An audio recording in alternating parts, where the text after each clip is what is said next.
This is your reality check.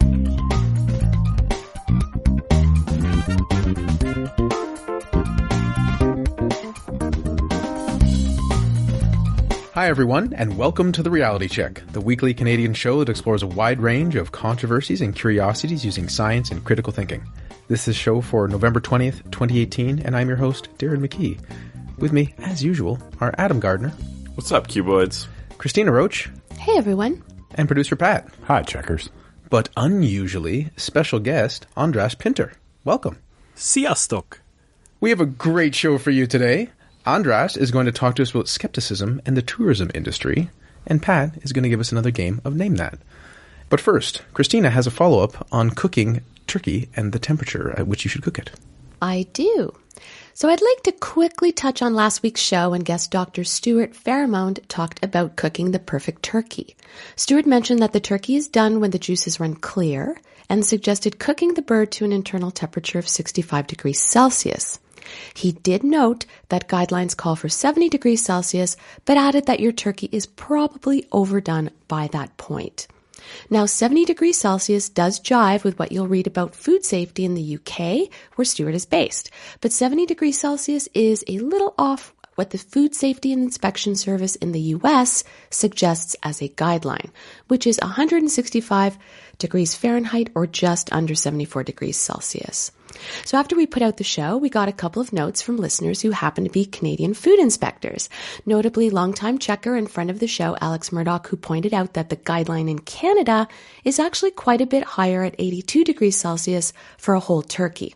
Now, in the discussion thread, Dr. Stu was good enough to jump in and mention that the internal temperature he cited is generally fine for killing all the nasty bugs, and that official guidelines are invariably extremely cautious and will result in overcooked meat. That said, he did stress that if you have immune system problems, are elderly or unwell, that perhaps it's best to stick with the guidelines. Well, thank you, Cristina. And now on to András, who is the host of the European Skeptics Podcast, which is a show dedicated to supporting European-level actions within the skeptical movement. There was a great show that I was on recently when I was in Budapest. Ooh. The show, the European Skeptics Podcast, also won the Occam Awards for Best Podcast in 2017. Nice. András is the vice president of the Hungarian Skeptics Society, an associate board member of the European Council of Skeptical Organizations, and has been a part of the Guerrilla Skepticism on Wikipedia since 2014. He has given a number of talks focused on the falsehoods and misinformation circulating in the tourism industry, most recently at Skepticamp, a side event of the QED convention in Manchester, UK. So, András, where in the world are you right now, and why are you qualified to talk about this? Mm-hmm. Well, I have no idea how I qualify to talk about this, but I'll let you know why it might be. But I am currently in Budapest, which is the capital of Hungary, where I am from. And, with regards to the question how I qualified to this, I've been a tour guide for 10 years now, which basically means that I have traveled to almost 20 countries accompanying Hungarian groups, but occasionally I do city tours in my hometown, Székesfehérvár, where I'm at now, and the capital of Hungary, that is Budapest. I don't know if you've heard of it, Darren. I believe I was there, and it was lovely and delightful, especially with a nice tour guide, and I loved your glowing parliament. Oh, yeah. Yeah. I saw your pictures, really good photos that you took. There are a couple of things that bother me a lot about the tourism industry that I've been a part of for the last 10 years. And let me just start by outlining what the job entails that I do. So everywhere I go with my groups, I'm expected to provide them with adequate information about the countries and cities or other places we visit, right? And the things they are interested in range from general information like land area, population, how the economy performs, and all that statistical shit to, and this is what I really enjoy, explaining the history of a country. In fact, what I enjoy the most about it is learning the facts. But my personality is such that whenever I learn something new, I immediately start seeking out opportunities to tell someone about it. So, well, basically it's a fitting job in that regard, right? Mm-hmm. Occupational hazard. Yeah. But there is another aspect of being a guide, and that's where I'm having trouble coping as a skeptic. And that is stories. You know, the juicy ones that are more difficult to corroborate, but people still want to hear them because they're funny or just simply entertaining. They don't travel to be educated, basically. They travel to have fun, and it's a nice thing to get small pieces of information as well here and there. And those stories are everywhere. The internet is full of them, they spread by word of mouth, and they're unstoppable. And the whole freaking industry is built around those, really. So if you go to flyers, guidebooks, websites, blogs, you name it, they will all have some or a lot of facts or statements that they did not get right. Probably mostly because they just didn't care. When it comes to tour guides, and this is the big secret, we are the worst kind. What? Well, just imagine having to prepare for your oral presentations for a 10-day long trip covering 3 countries. Yeah. Right. No way you get everything right. Yep. Mm-hmm. So are there like Cole's notes that's like, here's like specific books for people who are running tours that give you kind of the facts that you need, or is it really like you do your original research and do the best you can? Yeah, the tour operators, they don't give me the specific information. So what they provide me with is a specific program that I need to run. So I need to stick to that. But apart from that, that piece of information, I don't get anything. So I have to work it out for myself. And when you say program, you basically mean like sites, destinations, general like schedule? an itinerary. A whole itinerary is worked out, yeah. So you don't have the flavor text in there about here's what happened here and whatever. Yeah. So I need to look everything up. I need to find the proper books to prepare from. Getting back to what I was saying about not having it, not getting it right. I'm not saying that me and my colleagues do this in purpose. Of course not. But sure. It's a genuine effort you have to make if you want to do it right. Mm-hmm. And with the tourism industry being a massive fake news and bullshit factory, that comes with all the legends, all the saints and their relics. Those are sometimes so numerous that several individuals could be built with the sum of those pieces each. And there's a lot of exaggeration going on, and, well, the occasional changing of facts for dramatic effect as well. So, András, would an example be, if there's a long-standing story from Portugal about in Fatima, where the Virgin Mary apparently appeared to these little children, and the sun went around in circles in the sky. I don't remember all the details. That would be something that they would say to tourists all the time that go to Portugal and to Fatima. So do you mean that kind of story too, kind of like folklore that sounds almost like they're saying it's almost plausible? That is part of it. I mean, that is just one segment of all the things that tourists are being told. But there are all kinds of different religious stories, all kinds of lies. For example, one of my favorites is in Canada. Have you heard that the shortest international bridge in the world is in Canada? Shortest international bridge. So the bridge between 2 countries probably being the Canada and the US?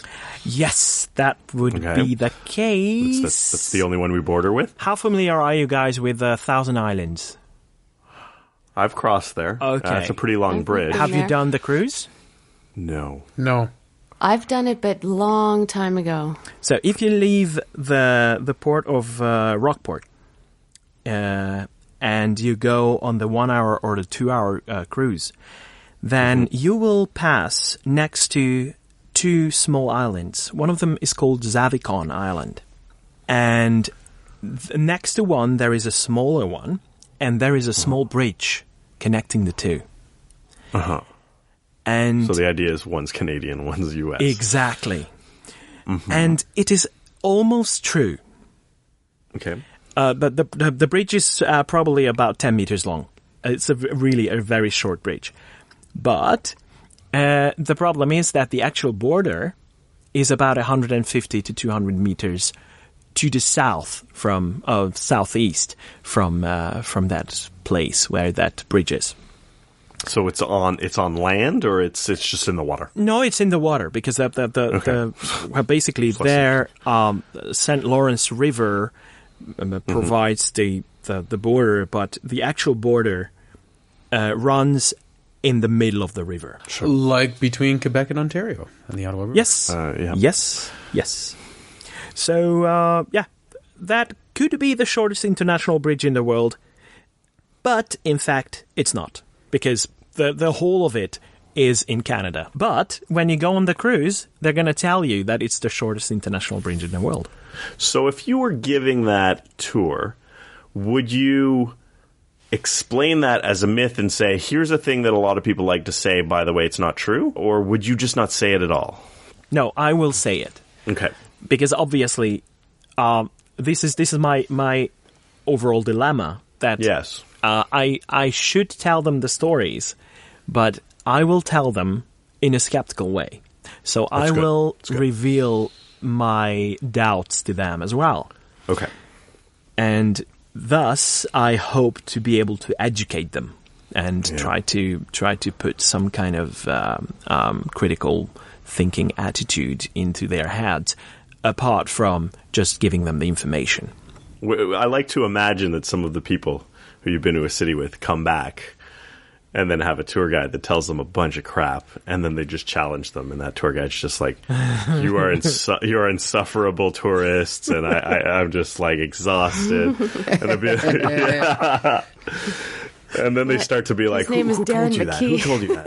András that told you that? Oh, he's always ruining my punch, you know? Believe it or not, Cristina, I sometimes just see this cultural anthropology and let people enjoy their day. But I usually just try not to go on those things in the first place. People are like, have you been on the haunted house tour? I'm like, nope.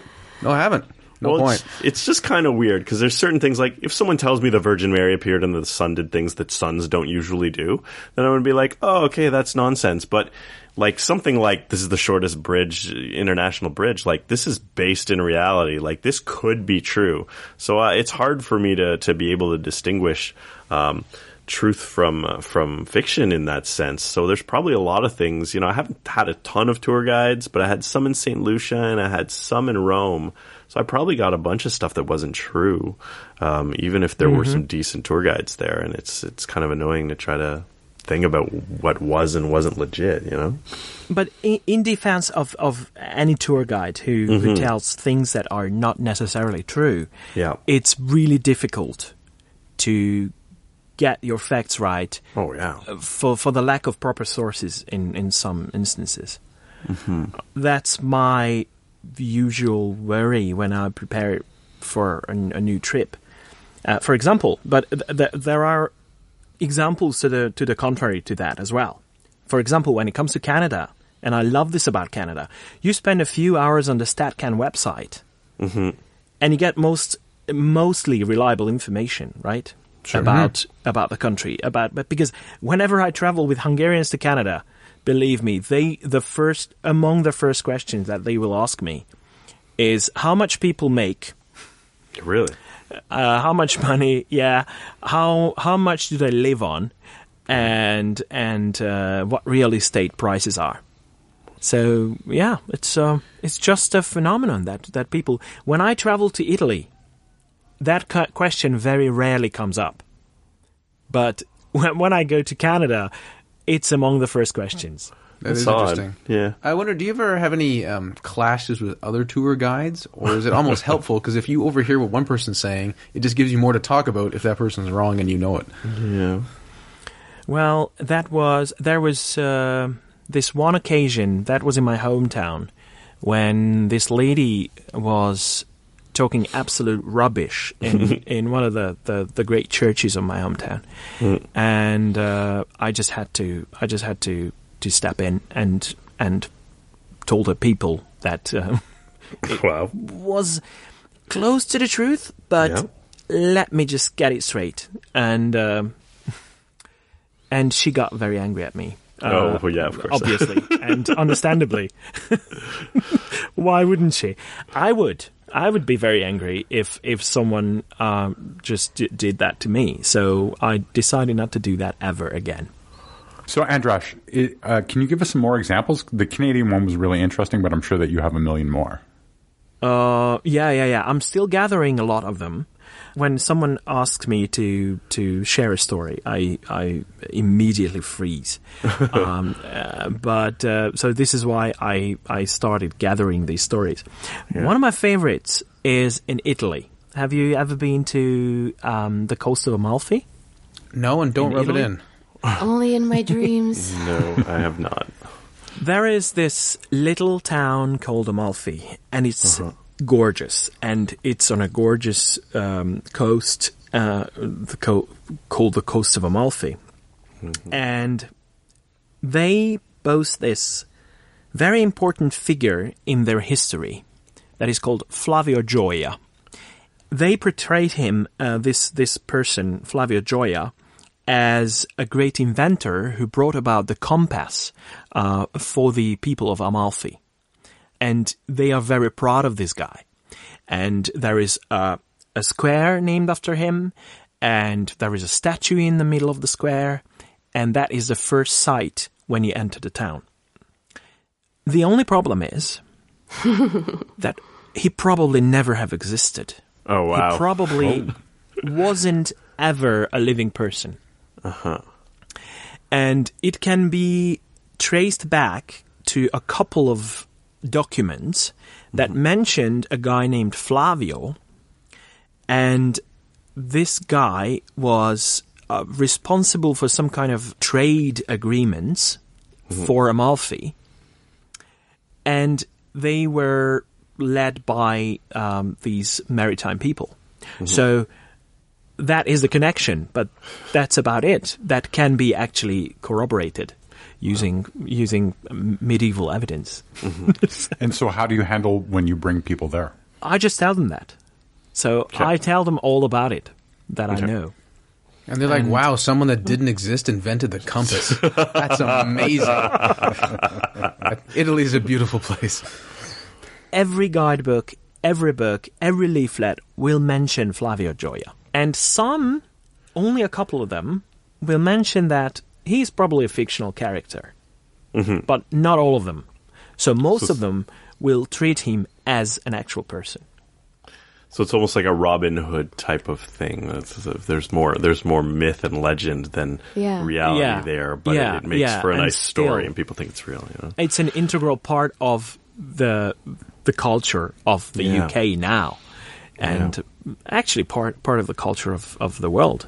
Yeah, everyone knows about Robin Hood. And so if you take people on a tour where they see windmills, do you tell them to like keep a lookout on the right side just in case Don Quixote comes?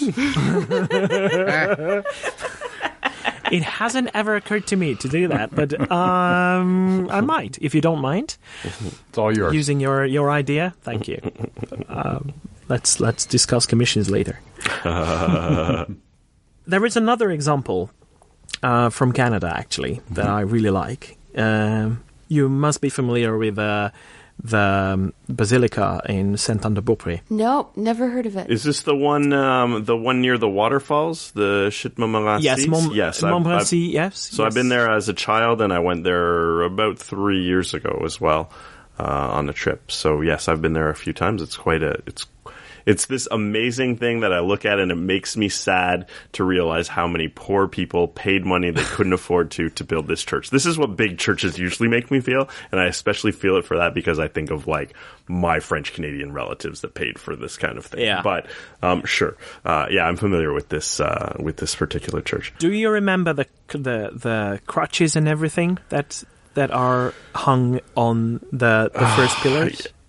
Inside the basilica? I don't remember if I saw them. Let's say yes.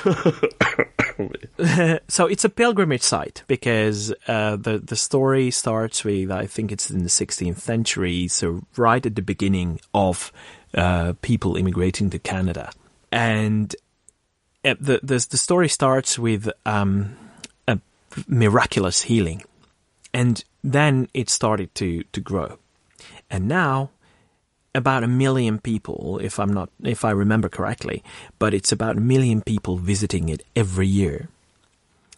And some of those people do believe that they have been healed, and the crutches they used are hung on the first pillars inside. So they probably still needed them once they weren't excited about being healed Oh, yeah. anymore. Right? Yeah, Like, yeah. It's very sad. So stand up and walk. And the other interesting thing about that basilica is that they claim to have the relics of Saint Anne. Yes. I remember hearing that when I was a kid, and it seemed suspect, right? When they said, even right? at the time, so I would have been probably 12 or 13. I think I was 13 at the time. And they're like, oh, in here, there's, and they're like, what do you mean? They're like, oh, there's like bones or whatever. And I was like, okay. Why would she end up there, right? Why would she end up in Quebec? And how much do we know about Saint Anne anyway? I see that as an opportunity as well. So whenever I bring people to that basilica, I take the opportunity to explain to them how in the Middle Ages, trafficking relics, or so-called relics, was a big hit. It was something in the Renaissance era. Popes who had a lot to worry about because they led a terrible lifestyle. I mean, absolutely going against what the church wanted people to behave like. So they wanted to buy their own souls, so to speak, by gathering all the relics. And merchants, obviously, took the opportunity to sell them everything they could. So every time I'm going there, I'm explaining that to my people, and I try to play it nicely so that I don't offend anyone who is deeply religious, and I can still get the message through. That makes perfect sense. Yeah. I mean, it's a better way to win people over and even have a civil discussion. And people have, of course, different interests and values and concerns. And they're there for, I assume, a fun vacation or an interesting vacation and not a negative intellectual debate. Yeah, exactly. In your experiences as a skeptical tour guide, do you have any other final thoughts you want to share with us? What's very important about this, and I think I'd like to close this with that, is that millions of people travel around the world, and thousands of them write travel blogs, right? They post videos online and share their experience with the world over the internet. Now, if the information I give them hits the internet, it'll start reproducing. Mm-hmm. A colleague of mine who's probably more prone to believing what they read online, partly due to the lack of that intellectual training-like thing that I've gone through in the skeptic movement, they will just simply pick it up and run with it. So then goodness knows how many people will hear it from him or her, and the cycle starts again with no end.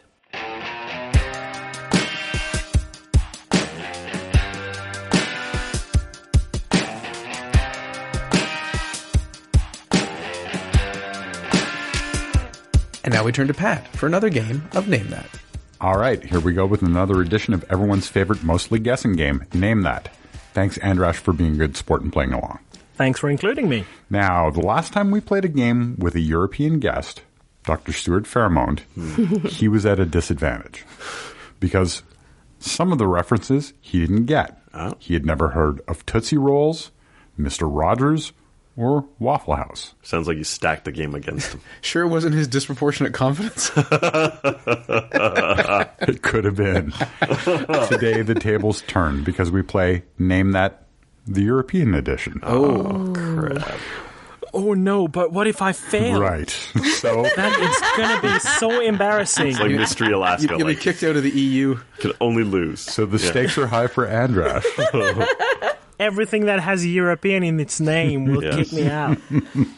So we have 5 questions, no tiebreaker today. If we're tied at the end of 5 questions, we'll end that way. For each question, I'll give you a piece of information, then I'll ask you to name that from the choices provided.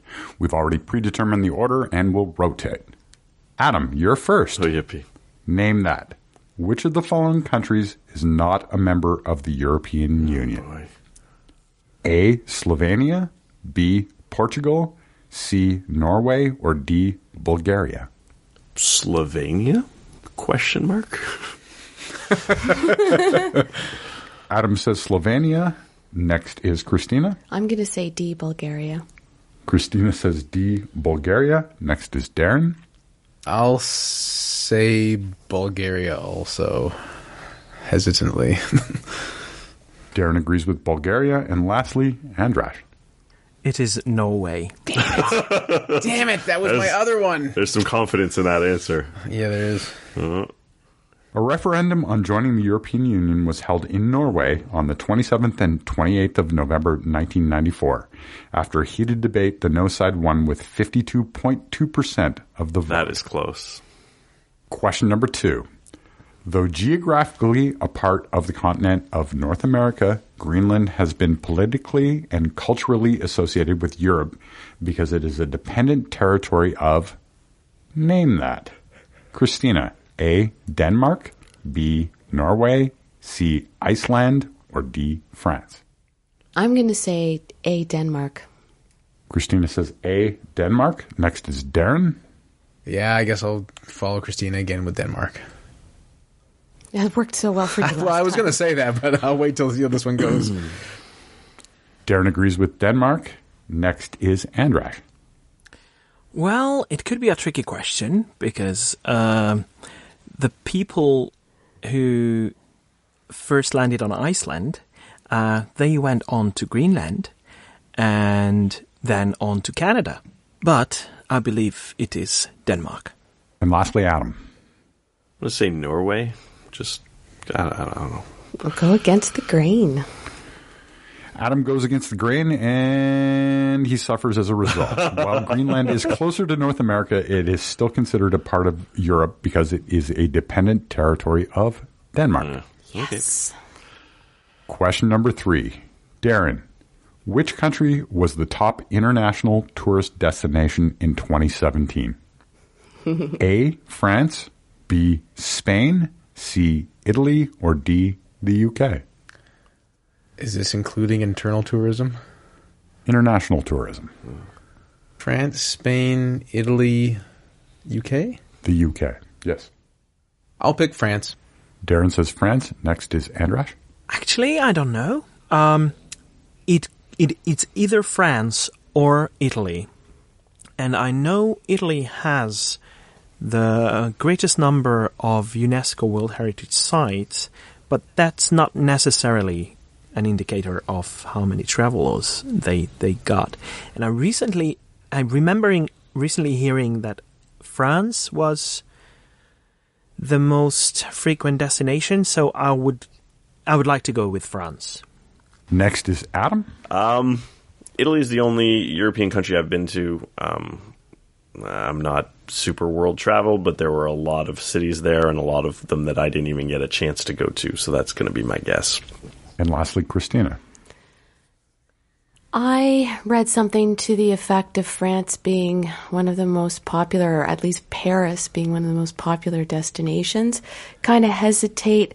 I'm trying to remember when that stuff happened in Bataclan. Maybe does that... You said 2017 specifically, didn't you? Yes. So I wonder if that affected any travel to France. I'm still going to go with France. All right. Once again, Adam has gone against the grain, and it has hurt him. Spain is number 2. Italy is number 5. The UK is number 7. France is number 1. Yes. With almost 87 million international tourists arriving in 2017. Number 3 is the US. Number 4 is China. Question number 4. Adam, name that. As a percentage of the population, which European country has the most internet users in 2017? A, Sweden, B, Germany, C, the UK, or D, Norway? Go for a third Norway, Adam. It's going to work out for you. I'm going to tell you my logic, and it might be dumb. I think a lot of the internet is English, so I'm going to say UK. Adam says the UK. Next is Cristina. Can you please read the qualifying sentence to me again? As a percentage of the population, which European country has the most internet users in 2017? Okay. I'm going to go with Sweden. Cristina says Sweden. Next is Darren. Yeah, it's a good question. It's kind of like, which is the richest country? Yeah. Like, most homogeneously rich. Sweden's a good guess. Yeah, I was in Germany. Germany, just to have some diversity with Cristina. Darren says Germany, and lastly is András. Whew. That's a really tough one. I mean, I'm leaning towards a Scandinavian country. But if you had included Estonia, I would have gone for that. But I didn't. So I'm going to the one closest to Estonia, which is Sweden. Physically closest or most similar? Both. Okay. I'd like to say that I probably would have failed that quiz. András agrees with Cristina, and the winner of this question is Pat. Oh, boo. Sweden is number 7. Germany is number 8. The UK is number 11.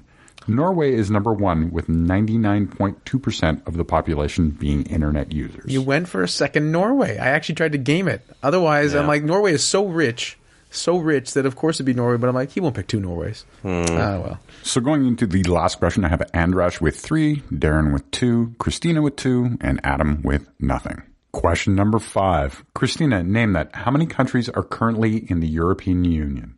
A, 20, B, 24, C, 28, or D, 32? C, 28. Cristina says 28. Next is Darren. 24. Why not? Darren says 24. Next, András. Well, this will get outdated very soon, but currently it is 28. And lastly, Adam, who has the advantage of hearing András's response. I'm going to go with 28. I'm going to live on 28 there. And András is correct. Currently, there are 28 countries in the European Union. Hey, I called it before he did, You sir. did, but he was just very That's definite about correct. his answer. That's correct. So András is your winner. Congratulations. Thank you very much. Thank Do you you feel for... better now, András, that you did win? You were sweating it for a little bit, eh? Yeah, so thank you very much for putting up that theme, Pat. It's very generous of you. I think this was biased towards someone who knows more, and that's not fair. Oh, yeah, that's definitely a problem for me. Well, thanks for the game, Pat, and thanks for joining us once again, listeners. We learned that it's really important to cook your turkey at the right temperature per your country. And if you go to a different country, use that temperature, and it all works out. It's because there's more bacteria in Canada. Exactly. And we had a wonderful guest, András, come on and talk to us about skepticism in the tourism industry, or lack thereof. And then we had another delightful game of Name That, even though I lost. And before we go, András, if people want to learn more about ESP, where can they find you? The most obvious choice would be to go to theesp.eu, and that is our website. We are on most of the podcatchers if you would like to listen to our episodes. We are on Twitter. The Twitter handle is espodcast_EU, and you can find us on Facebook as well. Awesome. Great. Until next time, think better to act better. Peace out, cuboids.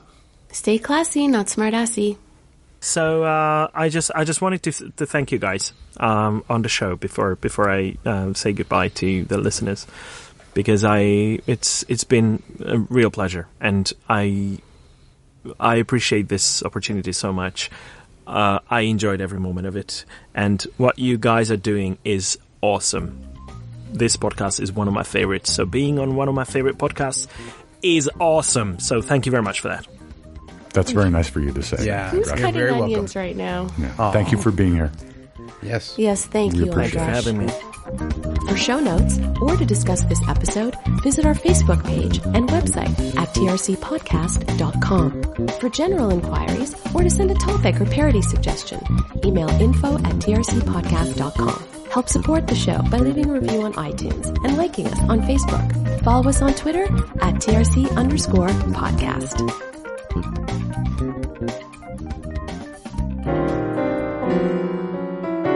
Oh, thanks. Stay classy, not smartassy. The world is your oyster, András. Excuse me? Oh, that's me.